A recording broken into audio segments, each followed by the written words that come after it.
A lo que voy es que la UNESCO, por ejemplo, es muy clara y dice, bueno, para que todo medio de comunicación exista, debe cumplir tres metas, ¿no? Informar, entretener y educar.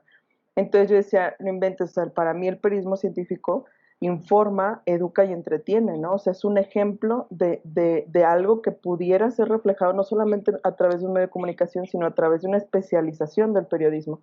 ¿Por qué? Porque hoy en día, o sea, el periodismo científico tiene que hacerse de esas herramientas, llámese de entretención, entretención sana, por ejemplo, para poder llegar a la gente. O sea, el periodismo científico, la divulgación científica, la comunicación científica, entiéndase como comunicación o periodismo o divulgación, siendo que los objetivos son particularmente distintos, pero en general voy a decir comunicación de la ciencia, por ejemplo, tiene que ver de las herramientas de la entretención, de las herramientas educativas incluso, para poder llegar al público. Porque si nosotros hacemos una divulgación científica, una comunicación de la ciencia muy cuadrada o muy informativa solamente, pues nadie nos entiende, ¿no? O sea, en realidad no se puede comprender la ciencia de una forma meramente informativa.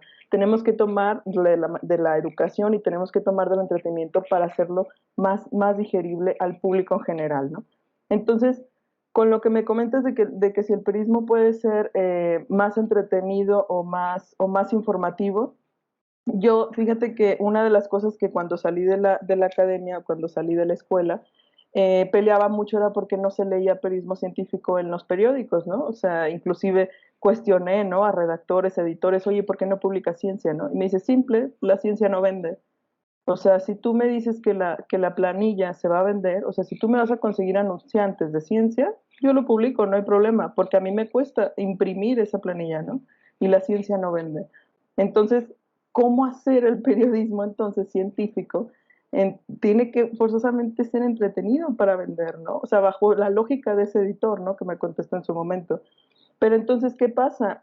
Ya ahora con los medios, voy a decir medios digitales, pero ya ahora con toda esta ola del Internet y demás, en realidad lo que nos encontramos es que el periodismo científico, la comunicación de la ciencia, es entretenida, o sea, resulta entretenida, porque nosotros nos metemos a ver cómo se puede contener agua ahora con las lluvias, y resulta entretenido ver los experimentos de cómo no simplemente poner un bote afuera y que caiga el agua, ¿no? Hacer un sistema de captación de agua.